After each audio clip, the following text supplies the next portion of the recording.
ಅದ್ರ ಜೊತೆಗೆ ಮುಧೋಳಕ್ಕೆ 205 ಕೋಟಿ ರೂಪಾಯಿ ನೀರಾವರಿ ಕುಡಿಯುವ ನೀರಿಗೆ ಕೊಟ್ಟಿದ್ದಾರೆ. ಎಷ್ಟು ನಗಪುರ 205 ಕೋಟಿ 24x7 ರಾತ್ರಿ 2 ಗಂಟೆಗೆ ನಾಳೆ ತಿರುಗಿದ್ರು ನೀರು ಬರಬೇಕು. ಹೀಗೆ ಹಲವಾರು ಯೋಜನೆಗಳು ನಮ್ಮ ಸರ್ಕಾರದಿಂದ ಆಗಿದ್ದಾವೆ.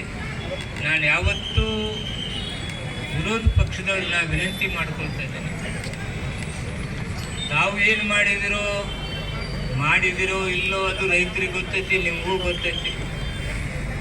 ನಾನು ಅದನ್ನು ಚರ್ಚೆ ಮಾಡೋಕ್ಕೆ ಹೋಗೋದಿಲ್ಲ. ಇವತ್ತು ಸರ್ಕಾರ ಒಪ್ಪಿ ಕೆಲಸ ಮಾಡಕತ್ತೈತಿ, ನಿಮ್ಮ ಸಹಾಯ ಬೇಕು.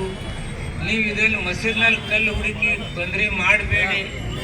ನೀವು ಈ ದೊಡ್ಡ ಪ್ರಾಜೆಕ್ಟಿಗೆ ನಮ್ಮ ಜೊತೆ ಕೈ ಜೋಡಿಸ್ಬೇಕಂತೇಳಿ ಕಳಕಳಿಯಿಂದ ಅವರು ಮನವಿ ಮಾಡ್ಕೊಳ್ತೀನಿ. ನಾನು ಯಾವತ್ತೂ ಇಲ್ಲಿ ಪಕ್ಷಗಳನ್ನ ತರಲಿಕ್ಕೆ ನಾನು ಪ್ರಯತ್ನ ಮಾಡೋದಿಲ್ಲ. ಇಲ್ಲಿ ರೈತ ತೊಂದರೆಯಲ್ಲಿದ್ದಾನೆ, ಇನ್ನೊಂದು ಕಡೆ ರೈತನಿಗೆ ನಾನು ಸಹಾಯ ಮಾಡಬೇಕಾದಂಥ ವಾತಾವರಣದಲ್ಲಿದ್ದೀವಿ. ಇಲ್ಲಿ ನಿಮಗೆ ವಿನಂತಿ ಮಾಡ್ಕೋತೀನಿ, ಮತ್ತೊಮ್ಮೆ ವಿನಂತಿ ಮಾಡ್ಕೋತೀನಿ, ಇಂತಹ ಒಂದು ದೊಡ್ಡ ಪ್ರಾಜೆಕ್ಟಿಗೆ ನಾವು ಕೈ ಜೋಡಿಸೋಣ, ನೀವು ಬನ್ನಿ, ನಾವು ಕೊಡೋಣ, ರೈತರ ಪರವಾಗಿ ಕೆಲಸ ಮಾಡೋಣ ಅಂತಕ್ಕಂಥ ವಿನಯಪೂರ್ವಕ ವಿನಂತಿಯನ್ನು ಮಾಡಿಕೊಂಡು ಇವತ್ತೇನು ನನಗೆ ಅಭಿನಂದನೆ ಸಲ್ಲಿಸಕ್ಕೆ ಬಂದಾಗ ನನಗೆ ಭಾಳ ಖುಷಿ ಆಯಿತು. ಬರೀಗೌಡ್ರೆ ನಿಮ್ಮ ಪ್ರಯತ್ನನೂ ಐತೆ ಅಂತೇಳಿ ಏನು ಹೋರಾಟಗಾರ ಮಾಡಿದ್ದಾರೆ.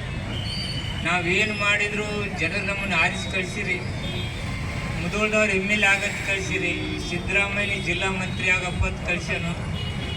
ಲಕ್ಷಗಟ್ಟಲೆ ಜನ ನಾವು ನಮ್ಮ ಕೆಲಸಕ್ಕೆ ಅಲ್ಲಿ ಹೋಗೋಕ್ಕಾಗೋದಿಲ್ಲಪ್ಪ, ನೀವು ಕೆಲಸ ಮಾಡೋದು ನೀವು ಕಳಿಸಿದ್ರಿ, ಮಂತ್ರಿಯಾಗಿ ಕೆಲಸ ಮಾಡೋದು ಅವ್ರು ಕಳಿಸ್ಯಾರು. ಆ ಕೆಲಸ ಮಾಡಿದ್ದೀನಿ ವಿನ ಇದು ನಿಮ್ಮ ಶಕ್ತಿ, ಹೋರಾಟಗಾರ ಶಕ್ತಿ. ನಮ್ಮ ಮುತ್ತು ದೇಸಾಯಿ ಅವರು, ಸರ್ನಾಯಕರು, ಬಹಳ ಜನ ಇಲ್ಲಿ ಹೋರಾಟ ಮಾಡಿದ್ದಾರೆ. ಅವರೆಲ್ಲರನ್ನೂ ಇವತ್ತು ನಾನು ನೆನಪಿಸ್ಕೊಳ್ತೀನಿ. ಇದಕ್ಕಿಂತ ಮೊದಲು ವಾಸನ್ ದೇಸಾಯಿ ಮಾಡಿದ್ರು, ಅವ್ರನ್ನೂ ಇವತ್ತು ನೆನಪಿಸ್ಕೊಳ್ತೀನಿ. ಹೀಗೆ ಕಣ್ಣಿಗೆ ಕಾಣಲಾರ್ದಂಥ ಎಷ್ಟೋ ಯುವಕ ಮಿತ್ರರು, ಹಿರಿಯರು ಈ ಹೋರಾಟವನ್ನು ಬಲಪಡಿಸಿದ್ದಾರೆ. ಎಂಥ ಹೋರಾಟ ಅವ್ರದ್ದಂದರೆ, ನಾನು ಅವ್ರ ಹೋರಾಟದಾಗೆಲ್ಲ ಹೋಗಿ ಕೂತ್ಕೊಂಡ್ರೆ ಒಬ್ಬರಿಗೆ ನೋವು ಆಗ್ಲಾರ್ದಂಥ ಮಾತಾಡ್ತಿದ್ರು. ನಮ್ಮ ಹೋರಾಟ ಮಾಡಿದ್ರೆ ಆ ಧಿಕ್ಕಾರ ಈ ಧಿಕ್ಕಾರ ಅನ್ನೋದು ನಾನು ನೋಡಿಲ್ಲ.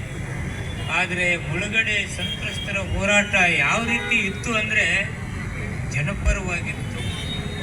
ಯಾರನ್ನೂ ಒಬ್ಬರನ್ನು ಟೀಕೆ ಮಾಡಿದ್ದೇ ನೋಡಲಿಲ್ಲ.